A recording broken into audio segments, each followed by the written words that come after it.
നമസ്കാരം. ക്ലോസ് എൻകൗണ്ടറിലേക്ക് സ്വാഗതം. തദ്ദേശ സ്വയംഭരണ വകുപ്പ് മന്ത്രി ശ്രീ കെ.ടി. ജലീലാണ് ഈ ആഴ്ചയിൽ അതിഥി. സ്വാഗതം. വിജിലൻസ് സംസ്ഥാനത്ത് അഴിമതി വിരുദ്ധ സൂചിക ആദ്യമായി ഉണ്ടാക്കിയപ്പോൾ അതിലേറ്റവും അധികം അഴിമതി ഉള്ളത് തദ്ദേശ വകുപ്പിലാണ്, തദ്ദേശ സ്ഥാപനങ്ങളിലാണ് എന്നാണ് കണ്ടെത്തൽ. അത് തദ്ദേശ സ്വയംഭരണ വകുപ്പ് മന്ത്രി എന്നുള്ള നിലയിൽ താങ്കൾക്ക് അഭിമാനകരമാണോ? ഒരിക്കലുമല്ല. സത്യത്തിൽ നമ്മളുടെ സംസ്ഥാനത്ത് ഇങ്ങനെ ഒരു നിരീക്ഷണം വിജിലൻസിനെ കൊണ്ട് നടത്തിക്കുന്നത് ആദ്യമായിട്ടാണ്. കാലാകാലങ്ങളായി തദ്ദേശ സ്വയംഭരണ സ്ഥാപനങ്ങളാണ് ജനങ്ങളുമായി ഏറ്റവും അടുത്ത് നിൽക്കുന്ന ഭരണകേന്ദ്രം. 32,000-ലധികം ജീവനക്കാർ തദ്ദേശ സ്ഥാപനങ്ങളിലുണ്ട്. അതുപോലെ തന്നെ 22,000-ഓളം ജനപ്രതിനിധികളുമുണ്ട് അവിടെ. വിജിലൻസിൻ്റെ ഡയറക്ടർ ജേക്കബ് തോമസുമായി ഇത് വന്നതിന് ശേഷം സംസാരിച്ചിരുന്നു.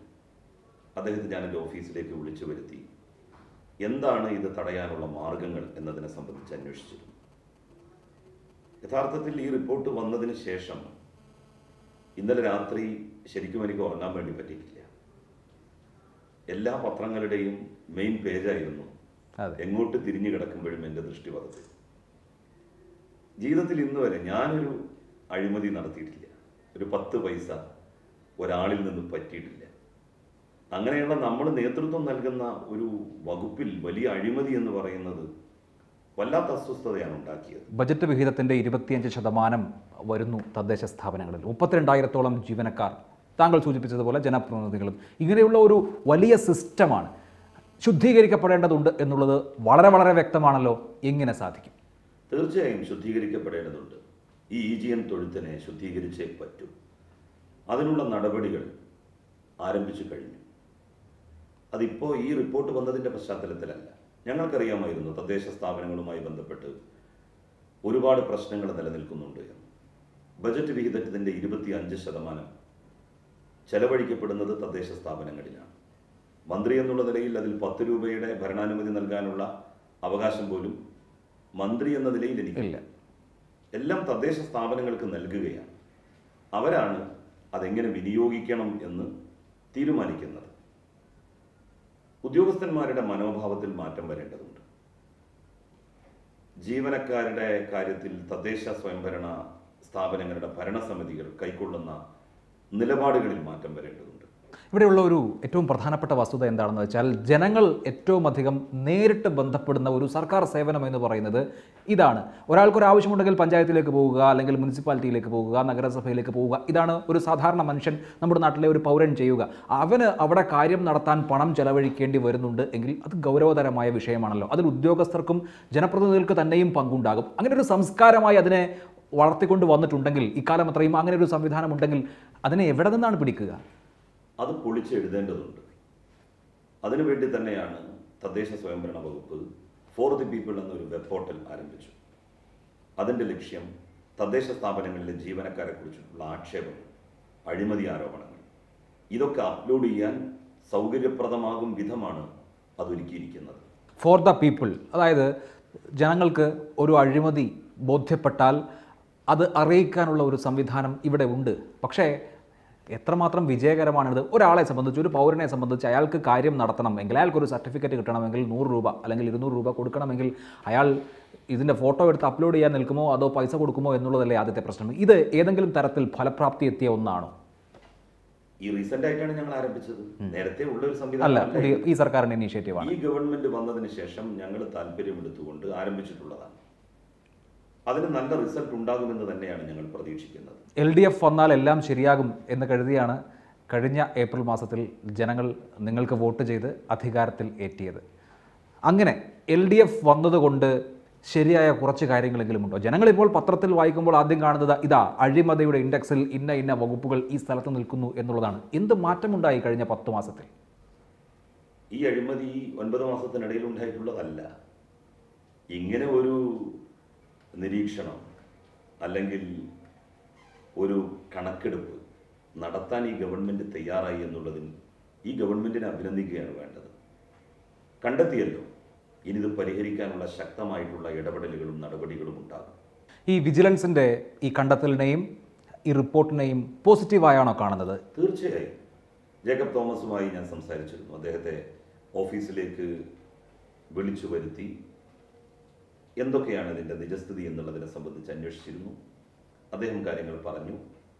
ചില കാര്യങ്ങൾ ഒരുമിച്ച് ചെയ്യണമെന്നുള്ള അഭിപ്രായവും അദ്ദേഹം രേഖപ്പെടുത്തി.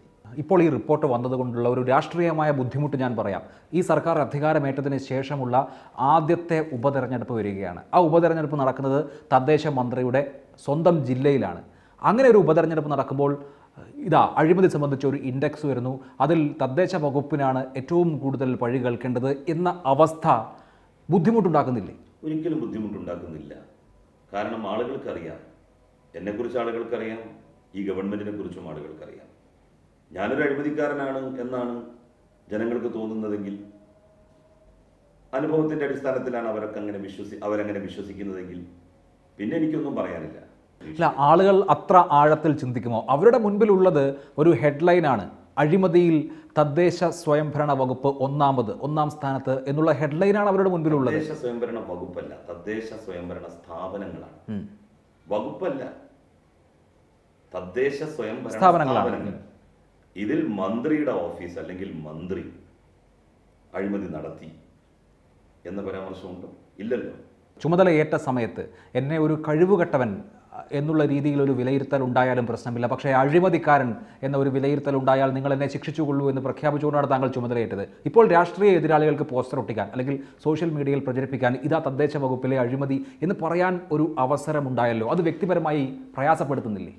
വ്യക്തിപരമായിട്ട് ഞാൻ അഴിമതി നടത്തി എന്നല്ലല്ലോ അതിൽ പറഞ്ഞിട്ടുള്ളത്. അങ്ങനെ ഞാനൊരു 10 പൈസ ആരിൽ നിന്നെങ്കിലും അന്യായമായി വാങ്ങി എന്ന് ഇത് കേൾക്കുന്ന ആരെങ്കിലും പറയട്ടെ. അവർക്ക് നിങ്ങൾ ഇതുപോലൊരു അവസരം കൊടുക്കണം. എന്ത്, എപ്പോ, എങ്ങനെ കൊടുത്തു എന്നുള്ളതിനെക്കുറിച്ച് നാട്ടുകാരോട് പറയാൻ. വ്യക്തിപരമായി എന്നെ സംബന്ധിച്ചിടത്തോളം ഒരു ഡാമേജ് അല്ല ഇത്. പക്ഷേ വകുപ്പിൻ്റെ മന്ത്രി എന്നുള്ള നിലയിൽ തീർച്ചയായും ഇക്കാര്യത്തിൽ എനിക്ക് വല്ലാത്ത വിഷമമുണ്ട്. ഇത് മാറ്റിയെടുക്കുവാനുള്ള തീവ്ര ശ്രമത്തിലാകും ഇനിയുള്ള എൻ്റെ സമയവും ശ്രദ്ധയും ഒക്കെ. താങ്കളുടെ ജില്ലയിൽ ഒരു ലോക്സഭാ ഉപതെരഞ്ഞെടുപ്പ് നടക്കുകയാണ്. CPIMൻ്റെ സംസ്ഥാന സെക്രട്ടറി തന്നെ ഇത് സർക്കാരിൻ്റെ വിലയിരുത്തലാകും എന്ന് പറഞ്ഞു കഴിഞ്ഞു. അങ്ങനെ സർക്കാരിൻ്റെ റഫറണ്ടമാകും മലപ്പുറം ഉപതെരഞ്ഞെടുപ്പ് എന്ന് പറയാനുള്ള ആത്മവിശ്വാസം LDFന് എവിടെ നിന്നാണ്? കഴിഞ്ഞ പ്രാവശ്യം 1,98,000 വോട്ടുകൾക്കാണ് ഇ അഹമ്മദ് സാഹിബ് വിജയിച്ചത്. ആ 1,98,000 വോട്ട് UDFന് കിട്ടിയാൽ സർക്കാരിന് എതിരായിട്ടുള്ള വിലയിരുത്തൽ തന്നെയാകുന്നത്. ഒരു തർക്കവും വേണ്ട. തെരഞ്ഞെടുപ്പിൽ പരാജയപ്പെട്ടാലോ? ഇടതുപക്ഷ സ്ഥാനാർത്ഥി പരാജയപ്പെട്ടാൽ അല്ല, സ്വാഭാവികമായി അപ്പോൾ പിണറായി വിജയൻ രാജിവെക്കുമോ എന്ന ചോദ്യം ഉയരും. UDFന്റെ സ്ഥാനാർത്ഥി 1,98,000 വോട്ടുകൾക്ക് വിജയിച്ചാലല്ലേ പ്രശ്നമുള്ളൂ. 1,00,000 വോട്ടിന് വിജയിച്ചാൽ അങ്ങനെയല്ല. മലപ്പുറം ജില്ലയിൽ ഇതിനു മുൻപും ലക്ഷങ്ങളും പതിനായിരങ്ങളും ഒക്കെ മറികടന്നിട്ടുണ്ട്.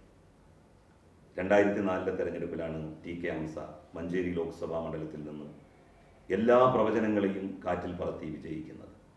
2006 30,000 വോട്ടുകൾക്ക് തൊട്ട് മുമ്പുള്ള തെരഞ്ഞെടുപ്പിൽ ജയിച്ച കുറ്റിപ്പുറത്താണ് UDFന് അടിപതറി പരാജയം സമ്മതിക്കേണ്ടി വരുന്നത്.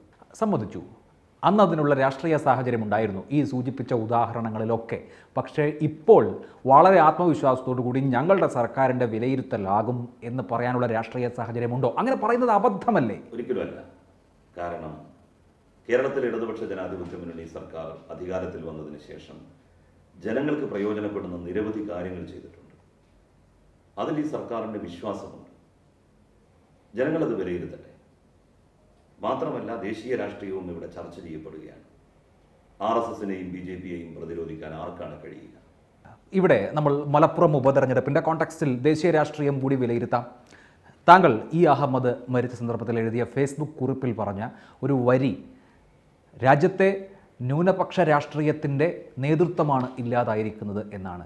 അപ്പോൾ രാജ്യത്തെ ന്യൂനപക്ഷ വിഭാഗങ്ങളുടെ ഒരു നേതൃത്വം ഇല്ലാതായ ശൂന്യത മറികടക്കാനാണ് PK കുഞ്ഞാലിക്കുട്ടിയെ മുസ്ലിം ലീഗ് അവിടെ മത്സരിപ്പിക്കുന്നത്. ജനങ്ങൾ, മുസ്ലിം ജനസാമാന്യം താങ്കൾ കൂടി പങ്കുവെച്ച ആശയത്തിനൊപ്പമല്ലേ നിൽക്കുകയുള്ളൂ? ഒരു നേതൃത്വം വേണ്ടേ? മതാടിസ്ഥാനത്തിൽ ഇനിയുള്ള കാലത്ത് ഈ രാജ്യത്ത് മതന്യൂനപക്ഷങ്ങൾക്ക് മുന്നോട്ട് പോകാൻ കഴിയില്ല. മതനിരപേക്ഷവാദികളുടെ ശക്തമായിട്ടുള്ള പിന്തുണയോടുകൂടി മാത്രമേ അവർക്ക് അവരുടെ അവകാശങ്ങളെ സംബന്ധിച്ച് പറയാൻ പോലും രാജ്യത്ത് സാധിക്കുകയുള്ളൂ. മുസ്ലിം മുസ്ലിമിൻ്റെ പ്രശ്നം പറയുക, ഹിന്ദു ഹിന്ദുവിൻ്റെ പ്രശ്നം പറയുക, ക്രിസ്ത്യാനി ക്രിസ്ത്യാനിയുടെ പ്രശ്നം പറയുക, അങ്ങനെ ഓരോ മതപരമായ തലത്തിലേക്ക് അവകാശങ്ങളെ സംബന്ധിക്കുന്ന ചിന്തകൾ പരിമിതപ്പെടുമ്പോൾ നാട്ടിൽ വിഭാഗീയതയും വർഗീയതയും ശക്തിപ്പെടും. RSSും BJPയും ആഗ്രഹിക്കുന്നതും അങ്ങനെയുള്ള ധ്രുവീകരണമാണ്. പക്ഷെ അങ്ങനെ ഒരു ധ്രുവീകരണം നടന്ന ഒരു ഇന്ത്യയിലിരുന്നാണ് നമ്മളിത് സംസാരിക്കുന്നത്. ഏറ്റവും ഒടുവിൽ നടന്ന നിയമസഭാ തെരഞ്ഞെടുപ്പുകൾ ഉദാഹരണമായി എടുക്കാം. ആരാണ് ഉത്തർപ്രദേശിൻ്റെ മുഖ്യമന്ത്രിയായി വന്നത് എന്നുള്ളത് നമ്മുടെ മുൻപിലുണ്ട്. ഇങ്ങനെയുള്ള സാഹചര്യത്തിൽ എന്താണ് ന്യൂനപക്ഷങ്ങൾ ചിന്തിക്കുക? സ്വാഭാവികമായി ഇപ്പോൾ മുസ്ലിം ലീഗിന് ഇപ്പോൾ ദേശീയ തലത്തിലേക്ക് ഒരു ദേശീയ നിലവാരത്തിൽ പ്രവർത്തിക്കാനുള്ള പദ്ധതി തയ്യാറാക്കിക്കൊണ്ടിരിക്കുന്ന വേളയിൽ അതിനൊരു നേതാവ് വേണം. അതായത് ഈ രാജ്യത്തെ മുസ്ലിങ്ങളെ തന്നെ റെപ്രസെൻറ്റ് ചെയ്യുന്ന ഒരു നേതാവ് വേണം എന്ന തരത്തിലായിരിക്കില്ലേ മലപ്പുറത്തെ വോട്ടിംഗ്? അതുകൊണ്ടല്ലേ SDPIയും വെൽഫെയർ പാർട്ടിയും പോലും സ്ഥാനാർത്ഥിയെ നിർത്താത്തത്? SDPIയും വെൽഫെയർ പാർട്ടിയും എല്ലാം UDFനെ പിന്തുണക്കുമെന്ന് തന്നെയാണ് നമ്മൾ കരുതേണ്ടത്. എന്നാൽ ഇക്കാലം അത്രയും അങ്ങനെ ഒരു ബുദ്ധി എന്താണ് അവർക്ക് തോന്നാതിരുന്നത്? ഇപ്പോഴത്തെ സാഹചര്യം അതിനെ പ്രേരിപ്പിക്കുന്നു.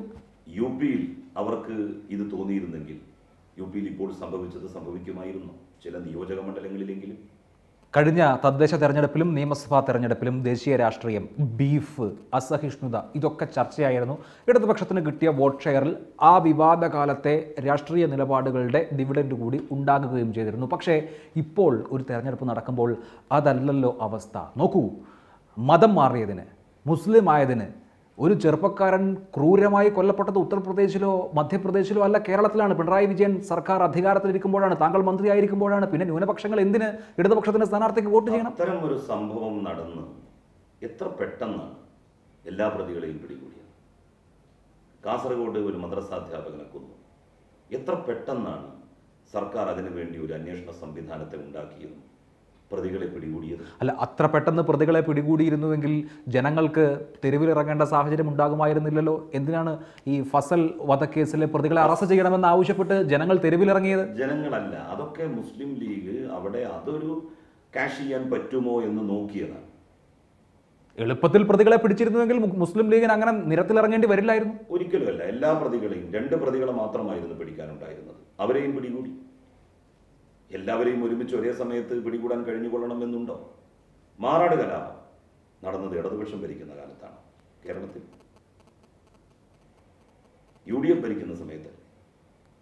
ലീഗ് ഭരണത്തിലുണ്ടായിരുന്ന സമയത്തല്ലേ? ഇടതുപക്ഷം ഭരിക്കുമ്പോൾ ഒരു മദ്രസ അധ്യാപകൻ, നിർദോഷിയായ ഒരാൾ, അയാളുടെ താമസ സ്ഥലത്ത് കിടന്നുറങ്ങുമ്പോൾ ദാരുണമായി കൊല്ലപ്പെടുകയാണ്. നോക്കൂ, എന്നിട്ടും ഈ ന്യൂനപക്ഷങ്ങൾ ഇനി ഇടതുപക്ഷത്തിന് വോട്ട് ചെയ്യണം. പാർട്ടിയുടെ പ്രവർത്തകന്മാരെ RSSകാർ ഇവിടെ CPIMന്റെ നേതൃത്വത്തിലുള്ള ഭരണം നടക്കുമ്പോൾ കൊല ചെയ്തിട്ടുണ്ട്. RSSനെ സംബന്ധിച്ചിടത്തോളം അതൊന്നും അവർക്കൊരു വിഷയമേ അല്ല. അവരുടെ ഏറ്റവും വലിയ ശത്രു കമ്മ്യൂണിസ്റ്റുകാരും ഇവിടുത്തെ മതന്യൂനപക്ഷങ്ങളുമാണ്. താനൂരിൽ താങ്കൾ സൂചിപ്പിച്ചതുപോലെ ചരിത്രത്തിൽ ആദ്യമായി ഇടതുപക്ഷത്ത് നിന്ന് ഒരാളെ ആ ജനങ്ങൾ തിരഞ്ഞെടുത്ത് നിയമസഭയിലേക്ക് അയച്ചു. എന്നിട്ട് എന്താണ് ഉണ്ടായത്? ആ ജനങ്ങൾക്ക് എന്താണ് കിട്ടിയത്? പോലീസ് ആ കടപ്പുറത്തെ ജനങ്ങളുടെ വീടുകളിൽ കയറി നരനായാട്ട് നടത്തി. ഇതാണ് ഇടതുപക്ഷത്തിന്റെ ഭരണത്തിൽ ഉണ്ടായത്. പോലീസ് വെറുതെ നരനായാട്ട് നടത്തിയതാണ്. അവിടെ വെറുതെ ഒരു സമാധാന അന്തരീക്ഷം നിലനിൽക്കുന്ന സമയത്ത് പോലീസ് അവിടെ പോയി വെറുതെ ഇടപെട്ടതാണോ? അല്ല, അവിടെ പോലീസിന് വീഴ്ച പറ്റിയിട്ടില്ലേ? എത്രയോ ദിവസങ്ങളായി അവിടെ CPM ജയിച്ച, ഇടതുപക്ഷം ജയിച്ച അന്ന് തുടങ്ങിയതാണ് അവിടെ കലാപകലുഷിതമായ ഒരു സാഹചര്യം ഉണ്ടാക്കാനുള്ള മുസ്ലിം ലീഗിന്റെ ഭാഗത്തു നിന്നുള്ള ബോധപൂർവമായ ശ്രമം. എത്രയോ ആളുകൾ, പാവപ്പെട്ടവർ, നിരപരാധികൾ, അവരൊക്കെ ആക്രമിക്കപ്പെട്ടു. അവിടെ CPM ലീഗ് സംഘർഷത്തിന് മുൻപും ആ മേഖലയിൽ ഒരു തരത്തിലുള്ള സംഘർഷം നിലനിന്നിരുന്നു. സുന്നി വിഭാഗത്തിലെ AK തർക്കം അതായിരുന്നു നേരത്തെ ഉണ്ടായിരുന്നത്. അതിന് പിന്നീട് രാഷ്ട്രീയമായിട്ടുള്ള മാനം കൈവന്നു. CPM ലീഗ് സംഘർഷമായിട്ട് മാറി. സമാധാന യോഗം ഞാനാണ് താനൂരിൽ വിളിച്ചത്. നിങ്ങൾക്ക് ചോദിച്ചാൽ അറിയാം. അന്ന് കുട്ടി അഹമ്മദ് കുട്ടി, മുൻ മന്ത്രി, മുൻ MLA, അദ്ദേഹം പറഞ്ഞത് പോലീസിന്റെ ആക്ഷൻ ഇല്ലായിരുന്നു എങ്കിൽ ഇവിടെ 3-4 ആളുകൾ മരണപ്പെടുന്ന സ്ഥിതി ഉണ്ടാകുമായിരുന്നു എന്നാണ്. അല്ല, ഇതിൽ 2 കാര്യങ്ങളുണ്ട്. ആക്ഷൻ അല്ലെങ്കിൽ പട്ടാളത്തിന്റെ ആക്ഷൻ ഒരു സ്ഥലത്ത് ഉണ്ടാകുമ്പോൾ അട്രോസിറ്റീസ് സ്വാഭാവികമാണ്. ഞാനത് നിഷേധിക്കുന്നില്ല. അല്ല, പക്ഷെ അങ്ങനെ ഒരു സാഹചര്യം ആരവിടെ ഉണ്ടാക്കി? എങ്ങനെ ഉണ്ടായി? ഇതിൽ CPM ജയിച്ചാൽ, ലീഗല്ലാത്ത ഒരു പാർട്ടി ഇവിടെ ജയിച്ചാൽ സമാധാനത്തോടുകൂടി നിങ്ങൾക്ക് ജീവിക്കാൻ കഴിയില്ല എന്ന് അവിടുത്തെ പാവപ്പെട്ട ആളുകളെ ബോധ്യപ്പെടുത്താൻ ആരൊക്കെയോ നടത്തിയ ഗൂഢാലോചനയല്ലേ? അവിടെ നടന്ന സംഭവം. ഇതിൽ എങ്ങനെ CPM കക്ഷിയാകും എന്നുള്ളത് ഒന്നാമത്തെ പ്രശ്നം. രണ്ട് വിഭാഗങ്ങൾ തമ്മിൽ ഉള്ള പ്രശ്നത്തിൽ ഒരു വിഭാഗത്തിൻ്റെ സംരക്ഷണമോ അല്ലെങ്കിൽ അവരുടെ പക്ഷമോ എങ്ങനെ CPIM വരും എന്നുള്ളത് ഒന്നാമത്തെ പ്രശ്നം. രണ്ടാമത്തേത്, ശരി, അവിടെ ഒരു പ്രശ്നമുണ്ടായി, കലാപമുണ്ടായാൽ പോലീസ് എന്താണ് ചെയ്യേണ്ടത്? സ്ത്രീകൾ മാത്രമുള്ള വീടുകളിൽ അടക്കം കയറി ഭീകരത കാണിക്കാൻ, ആ നാട്ടിലെ പുരുഷന്മാർക്ക് വീട് വിട്ട് ഓടേണ്ടി വരുന്ന സാഹചര്യം ഉണ്ടാക്കാൻ തക്കവണ്ണം പോലീസ് MSP അവിടെ പ്രവർത്തിക്കാൻ പാടുണ്ടോ? അത്തരമൊരു സാഹചര്യം എങ്ങനെ ഉണ്ടായി? അവിടെ ആരുണ്ടാക്കി? അവിടെ പോലീസ് തല്ലുന്നതും വേറെ ഒരാൾ വന്നിട്ട് തല്ലുന്നതും തമ്മിൽ എന്ത് വ്യത്യാസമുള്ളത്? ഒരേ നാട്ടുകാർ, തൊട്ടടുത്ത് ജീവിക്കുന്ന ആളുകൾ, കണ്ടാൽ അറിയുന്നവർ, അവരല്ലേ വന്ന് വീടാക്രമിക്കുന്നത്, സ്ത്രീകളെ അപമാനപ്പെടുത്താൻ വേണ്ടി ശ്രമിക്കുന്നത്, വീടുകൾ കൊള്ളയടിക്കുന്നത്, സാധനങ്ങൾ നശിപ്പിക്കുന്നത്? ഇതിനെല്ലാം ഒരു അറുതി വേണ്ടേ? അത് അറുതി വരുത്താനാണോ പോലീസ് ശ്രമിച്ചത്? തീർച്ചയായും അറുതി വരുത്താൻ തന്നെയാണ് പോലീസിന്റെ ശ്രമം. ഇപ്പോ താനൂര് സമാധാനത്തിലേക്ക് തിരിച്ചു വന്നല്ലോ. ഇപ്പൊ എന്താ താനൂരിൽ ഒരു കലാപത്തിന് ബന്ധപ്പെട്ടവർ കോപ്പ് കൂട്ടാത്തത്? ശക്തമായിട്ടുള്ള നടപടി ചില ഘട്ടങ്ങളിൽ അനിവാര്യമായിട്ട് വരും. അത് വന്നില്ലേ? സമാധാന യോഗം വിളിച്ചപ്പോൾ എല്ലാ രാഷ്ട്രീയ പാർട്ടികളും ആ സമാധാന യോഗത്തിൽ പങ്കെടുത്തല്ലോ. എല്ലാവരും അവിടെ സമാധാനം പുലരണം എന്നുള്ള അഭിപ്രായം രേഖപ്പെടുത്തിയല്ലോ.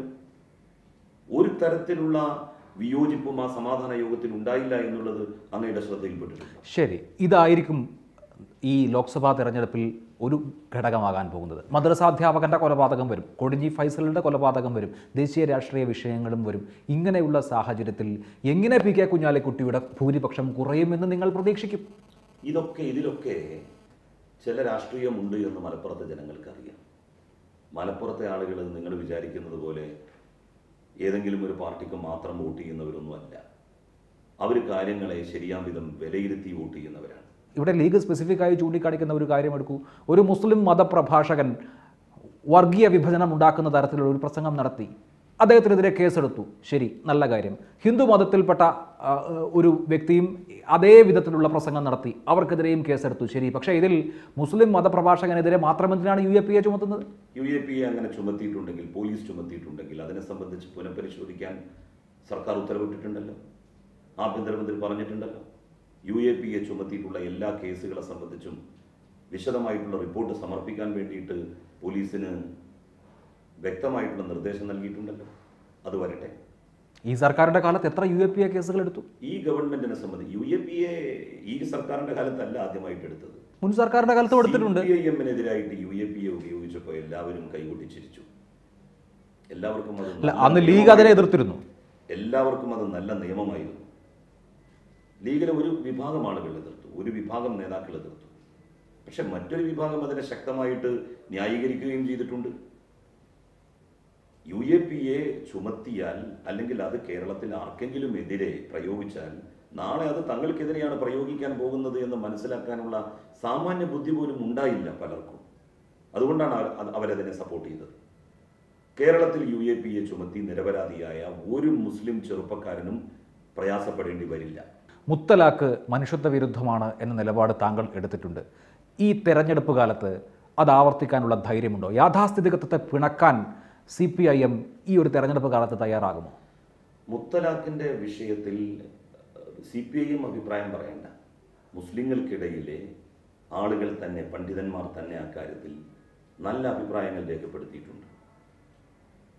മുത്തലാഖ് ചർച്ച ചെയ്യേണ്ട ഒരു സമയമല്ല ഇത്. പക്ഷേ മുസ്ലിം സ്ത്രീകളുടെ അവകാശങ്ങൾ സംരക്ഷിക്കപ്പെടണം. ആ കാര്യത്തിൽ ഒരു മതസംഘടനക്കും അഭിപ്രായ വ്യത്യാസം ഉണ്ടാവില്ല. യഥേഷ്ടം മൊഴി ചൊല്ലാനുള്ളതല്ല നമ്മളുടെ സഹോദരിമാർ. അങ്ങനെ വേർപ്പെടുത്തേണ്ടതല്ല വിവാഹബന്ധം. ഇത് ലോകത്തെ പഠിപ്പിച്ചിട്ടുള്ളത് മഹാനായ പ്രവാചകൻ മുഹമ്മദ് നബി സല്ലല്ലാഹു അലൈഹി വസല്ലം. ഈ വിഷയങ്ങളിൽ EMSന്റെ കാലത്തെ നിലപാടുണ്ടോ CPIM-ന്? പോകട്ടെ, കഴിഞ്ഞ ലോക്സഭാ തെരഞ്ഞെടുപ്പിൽ മലപ്പുറത്ത് ഒരു വനിതയെയാണ് ഇടതുപക്ഷം സ്ഥാനാർത്ഥിയായി മത്സരിപ്പിച്ചത്. 2009-നെയും 2014-നെയും താരതമ്യം ചെയ്താൽ വലിയ തോതിലുള്ള വോട്ട് ശോഷണം ഉണ്ടായി. ആ സ്ഥാനാർത്ഥി മത്സരിക്കുമ്പോൾ ഇവർ തട്ടമിടുന്നില്ല, ഇവർ നോമ്പിൻ്റെ സമയത്ത് ചായ കുടിച്ചു എന്നൊക്കെ ക്യാമ്പയിൻ ചെയ്തു മറുവിഭാഗം. ഈ ഉപതെരഞ്ഞെടുപ്പ് വരുമ്പോൾ അത്തരത്തിലുള്ള പ്രശ്നങ്ങളൊന്നും ഉണ്ടാകാതെ യാഥാസ്ഥിതികത്വത്തെ കൂടി തൃപ്തിപ്പെടുത്തുക എന്നൊരു സമീപനമാണോ CPIM-ന്? അങ്ങനെയല്ല. ഓരോ തെരഞ്ഞെടുപ്പിലും ആരെ സ്ഥാനാർത്ഥികളാക്കണമെന്ന് ഓരോ പാർട്ടികളും തീരുമാനിക്കും. കഴിഞ്ഞ തെരഞ്ഞെടുപ്പിൽ സ്ഥാനാർത്ഥികളായി മത്സരിച്ചവരെ തന്നെ വരുന്ന തെരഞ്ഞെടുപ്പിലും മത്സരിക്കണമെന്ന് അല്ലെങ്കിൽ മത്സരിപ്പിക്കണമെന്ന് എവിടെയെങ്കിലും പറഞ്ഞിട്ടുണ്ടോ? ഇടതുപക്ഷത്തെ സംബന്ധിച്ചിടത്തോളം ഈ തെരഞ്ഞെടുപ്പിൽ പരമാവധി വോട്ട് കളക്ട് ചെയ്ത് വിജയിക്കുക എന്നുള്ളതാണ് ലക്ഷ്യം. അതുകൊണ്ട് തന്നെ അതിൻ്റെ യുവ നേതാക്കന്മാരിൽ മുൻപന്തിയിൽ നിൽക്കുന്ന നല്ല പ്രഭാഷകനും നല്ല വ്യക്തിത്വം, ഇപ്പോൾ ജയിച്ചു നിൽക്കുന്ന ഒരു ജനപ്രതിനിധി, ജില്ലാ പഞ്ചായത്ത് തെരഞ്ഞെടുപ്പിൽ മുസ്ലിം ലീഗിൻ്റെ സ്ഥാനാർത്ഥിയെയാണ് ഫൈസൽ തോൽപ്പിച്ചത്. ചങ്ങരകുളം ഡിവിഷനിൽ നിന്ന് നല്ല പെരുമാറ്റം, ആളുകളുമായിട്ട് നല്ല ഇൻട്രാക്ട് ചെയ്യാൻ കഴിയുന്ന ശേഷി, കഴിവ്, ഇതെല്ലാമുള്ള ഒരു ചെറുപ്പക്കാരനെയാണ് ഇടതുപക്ഷം സ്ഥാനാർത്ഥിയായി മത്സരിപ്പിക്കുന്നത്. ദേശീയ രാഷ്ട്രീയ സ്ഥിതിവിശേഷമാണ് ഈ തെരഞ്ഞെടുപ്പിൽ ചർച്ച ചെയ്യുന്നത് എങ്കിൽ ഇടതുപക്ഷത്തിൻ്റെ നിലപാടിനും യു ഡി എഫിൻ്റെ നിലപാടിനും അങ്ങനെ കാര്യമായ അന്തരമൊന്നുമില്ല. ദേശീയ നിലപാടുകളിൽ കോൺഗ്രസും ഇടതുപക്ഷവും ഒരേ തരത്തിലുള്ള നിലപാടുകളാണ് സ്വീകരിക്കാറ് പതിവും. അതുകൊണ്ട് ഒരേ നിലപാടുകളുള്ള രണ്ട് പേർ പാർലമെൻറ്റിലേക്ക് മത്സരിക്കുമ്പോൾ എന്തിനാണ് കുറെ കൂടി പരിചയസമ്പന്നനായ ഒരാളെ തഴഞ്ഞ് ഒരു പുതുമുഖത്തിന് ജനങ്ങൾ വോട്ട് ചെയ്യേണ്ടത്? ഇടതുപക്ഷത്തിന് സംഭവിക്കുന്ന ബലക്ഷയം, ക്ഷീണം, അത് മതനിരപേക്ഷതക്ക് ഏൽക്കുന്ന ആഘാതമായിട്ട് മനസ്സിലാക്കാൻ മലപ്പുറത്തെ വോട്ടർമാർക്ക് കഴിയും. മുസ്ലിങ്ങളെല്ലാം കൂടി ഒരുമിച്ച് മുസ്ലിം ലീഗിന് വോട്ട് ചെയ്യുന്നു എന്നുള്ളത് ലോങ് റണ്ണിൽ BJPക്ക് കരുത്ത് പകരുകയേ ഉള്ളൂ. ഈ യാഥാർത്ഥ്യവും നമ്മൾ മനസ്സിലാക്കണം. ദേശീയ രാഷ്ട്രീയമാണ് നമ്മളൊരു മാനകമായി എടുക്കുന്നത് എങ്കിൽ സമീപഭാവിയിൽ ഇടതുപക്ഷത്തിനും മുസ്ലിം ലീഗിനുമൊക്കെ ഒരേ പ്ലാറ്റ്ഫോമിൽ നിൽക്കേണ്ടി വരില്ലേ? മതനിരപേക്ഷതയെ ശക്തിപ്പെടുത്താൻ RSSന്റെ രാഷ്ട്രീയത്തെ, BJPയുടെ രാഷ്ട്രീയത്തെ എതിർക്കുന്ന എല്ലാവരും ഒരുമിക്കേണ്ടതായിട്ട് വരും. ഒരു സംശയവും ആ കാര്യത്തിൽ വേണ്ട. വരാൻ പോകുന്ന ലോക്സഭാ തെരഞ്ഞെടുപ്പിൽ തന്നെ മതനിരപേക്ഷ കക്ഷികൾ മുഴുവൻ ഒരു പ്ലാറ്റ്ഫോമിൽ അണിനിരക്കും. അണിനിരന്നില്ലെങ്കിൽ UPയിൽ സംഭവിച്ചത് രാജ്യത്ത് മുഴുവൻ സംഭവിക്കും. മതനിരപേക്ഷത എന്ന് പറയുമ്പോൾ നമ്മൾ ജീവിക്കുന്ന പൊതുസമൂഹത്തിൽ ഇപ്പോൾ വരുന്ന ചിന്തകൾ കൂടി നമ്മൾ കണക്കിലെടുക്കേണ്ടതുണ്ട്. എല്ലാ വിഭാഗങ്ങളും കൂടുതൽ ഉള്ളിലേക്ക് ചുരുങ്ങുന്ന, കൂടുതൽ സങ്കുചിതമാകുന്ന ഒരു കാലഘട്ടത്തിലാണല്ലോ ജീവിക്കുന്നത്. ഇപ്പോൾ നേരത്തെ ഞാൻ കേസെടുക്കാൻ ആസ്പദമായ പ്രസംഗത്തെക്കുറിച്ച് പറഞ്ഞു. ഇതര മതസ്ഥരുടെ ആഘോഷങ്ങളിൽ പങ്കെടുക്കരുത്, ഓണത്തിന് ചോറുണ്ണരുത്, ക്രിസ്മസിന് കേക്ക് മുറിക്കരുത്, ബർത്ത്ഡേ ആഘോഷിക്കരുത്, ഇങ്ങനെയൊക്കെയുള്ള പാട്ട് കേൾക്കരുത്, ഇങ്ങനെയൊക്കെയുള്ള ചിന്തകൾ ഇങ്ങനെ പ്രസരിച്ചുകൊണ്ടേയിരിക്കുകയാണ് മതം എന്നുള്ള പേരിൽ. അപ്പോൾ അങ്ങനെയൊക്കെയുള്ള ഒരു പൊതുബോധം ശക്തമാകുന്ന വേളയിൽ ഇടതുപക്ഷത്ത് നിൽക്കുന്ന, മതനിരപേക്ഷ പക്ഷത്ത് നിൽക്കുന്ന ആളുകൾക്ക് ചെയ്യാൻ കുറേ കാര്യങ്ങളില്ലേ? അതൊക്കെ ചെയ്യുന്നുണ്ടോ? തീർച്ചയായും ഞങ്ങൾ ചെയ്യുന്നു. ശബരിമലയിൽ ഞാൻ പോയി. സത്യത്തിൽ ആ കാര്യം ഞാൻ ഈ നാട്ടിലെ ജനങ്ങളോട് പറഞ്ഞപ്പോഴാണ് അവർക്കൊരു കാര്യം ബോധ്യമാകുന്നത്. ഒരു ഇസ്ലാം മതവിശ്വാസിക്ക് അവിടെ പോകാം. 18-ാം പടിയുടെ തൊട്ട് മുന്നിലാണ് വാവരുടെ നട നിലകൊള്ളുന്നത്. പടിഞ്ഞാറ് ഭാഗത്തേക്ക് വാതിലുകൾ തുറന്നു വെച്ച് പടിഞ്ഞാറ് ഭാഗത്തേക്ക് തിരിഞ്ഞാണ് മുസ്ലിങ്ങൾ നമസ്കരിക്കുന്നത്. കിഴക്കോട്ട് തിരിഞ്ഞ് അയ്യപ്പൻ ഇരിക്കുന്നു. മുഖത്തോട് മുഖം വാവരുടെ നട തുറന്നു വെച്ചിരിക്കുന്നു. ലോകത്ത് മറ്റൊരിടത്തും കാണാൻ കഴിയാത്തൊരു ദൃശ്യമാണത്. ഞാൻ അവിടെ പോയതുകൊണ്ടല്ലേ അത് മനസ്സിലാക്കാൻ വേണ്ടി കഴിഞ്ഞത്. അതുകൊണ്ടല്ലേ അത് ജനങ്ങളോട് പറയാൻ വേണ്ടി സാധിച്ചത്. ഇങ്ങനെ ഓരോ സ്ഥലത്ത് ചെല്ലുമ്പോഴും ക്ഷേത്രങ്ങളുമായി, പള്ളികളുമായി ഒക്കെ ബന്ധപ്പെട്ട് മതനിരപേക്ഷതയുടെയും മതസൗഹാർദ്ദത്തിൻ്റെയും നിരവധി ഉദാഹരണങ്ങൾ കാണാൻ വേണ്ടി കഴിയും.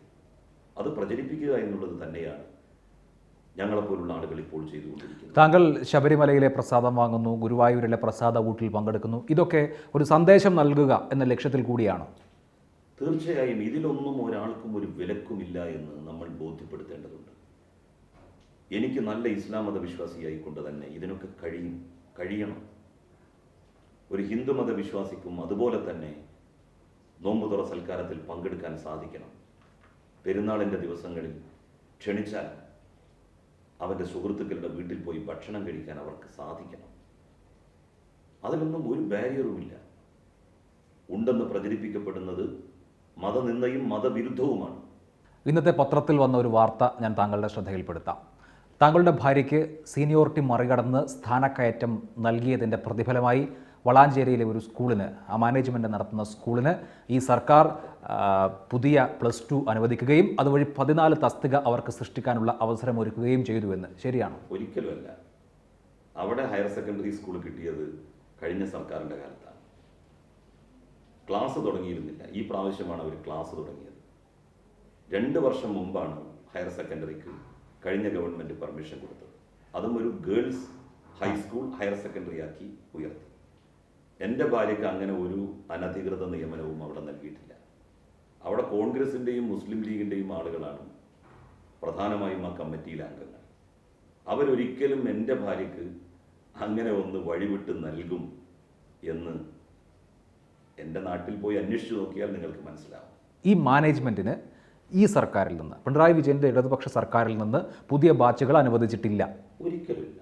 നേരത്തെ അനുവദിച്ച ഹയർ സെക്കൻഡറി സ്കൂളിൻ്റെ ക്ലാസ്സുകൾ ഈ വർഷമാണ് സാങ്കേതികമായിട്ട് തുടങ്ങിയത്.